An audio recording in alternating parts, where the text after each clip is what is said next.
எங்களுக்கு என்ன தலைவா? எங்களுக்கு இந்தியாவில் 1008 வேலை இருக்கு, இதான் எங்க வேலையா?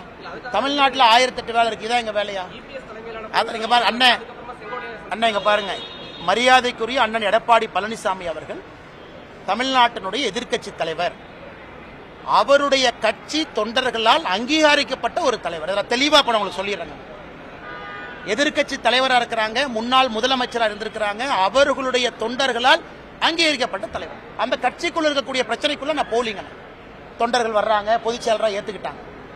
பாரதிய ஜனதா கட்சி எதற்காக இன்னொரு கட்சியில் நாங்க தலையொண்ணுங்கன்னா அது எங்க வேலையே கிடையாது. எதுக்கு எங்க வேலை?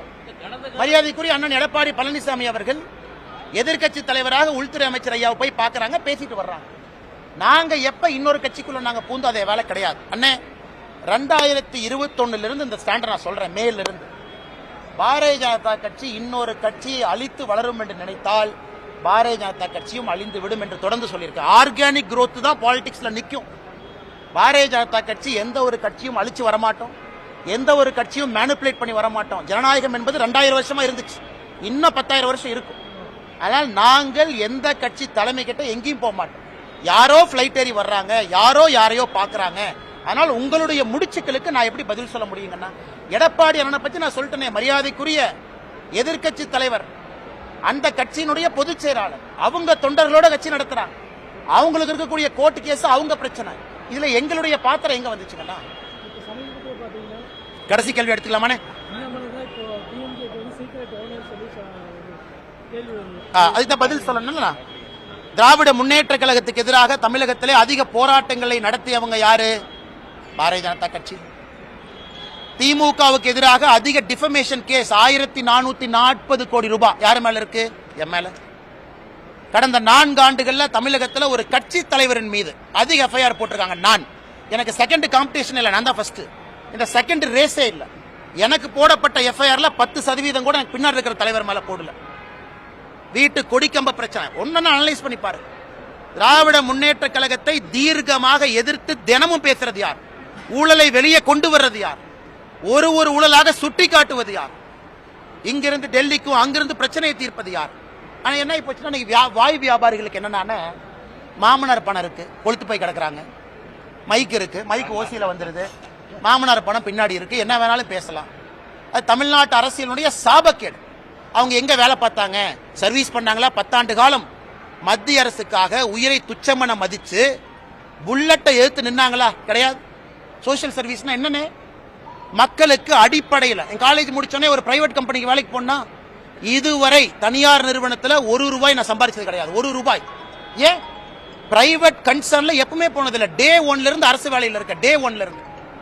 எப்ப வந்து இங்க பிஎஃப்ஜில படிச்சுட்டு ஐஏஎம் லக்னோல முடிச்சனோ அப்ப இருந்து என்னுடைய சம்பளம் என்பது மக்களுடைய வரிப்பணம் தான் என் சம்பளம் 10 ஆண்டு காலம். அதன் பிறகு விட்டுட்டு அரசியல். இதுவரை தனியார் நிறுவனத்திலிருந்து 1 ரூபாய் நான் சம்பளமா வேலை செஞ்சு வாங்கல. அப்ப யார் சர்வீஸ் பண்றாங்க? என்னுடைய சொந்த கம்பெனி நடத்துறேன், அந்த கம்பெனியுடைய சேலரி நான் வாங்குறது இல்லை. ஏன்?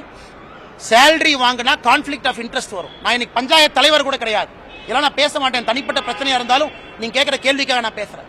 சொந்த நிறுவனம் என்னுடைய பேர்ல இருக்கு, 40% நான் ஷேர் ஹோல்டர். அந்த நிறுவனத்தினுடைய மாச சம்பளத்தை நான் வாங்குறது இல்லையே. அதை ஒரு 4 பேர் பேசுவான், இல்ல இந்த கம்பெனி போய் இங்க கான்ட்ராக்ட் போட்டாங்க, இந்த போட்டாங்க, அங்க போட்டாங்க. அதுவும் பண்றது இல்லையே. ஒரு நேர்மையாக ஒரு அரசியல்வாதியாக வாழ வேண்டும் என்று கொண்டிருக்கின்றேன். அப்புறம் எப்படி என்னை பத்தி அப்படி கருத்து சொல்லானே? அண்ணா நான் யார் பேரையும் சொல்ல. கருத்து எப்படி சொல்லுவீங்க? கருத்து எப்படி சொல்லுவீங்க? திமுக கான்ட்ராக்ட் எடுத்தனா, திமுக ஹைவேஸ் டிபார்ட்மெண்ட்ல என் கம்பெனி வந்து ரோடு போட்டிருக்காங்களா? என் சொந்தக்காரங்க யாராச்சும் இதுல இருக்காங்களா? என்னுடைய சொந்த நிறுவனத்தினுடைய சேலரி நான் எடுக்காம இருக்கு. இதுவரை ஒரு நாள் கூட பிரைவேட் கம்பெனில வேலை பார்க்கல. 10 ஆண்டு காலம் மக்கள் வரி பணத்தை சம்பளமா வாங்கியிருக்கேன்.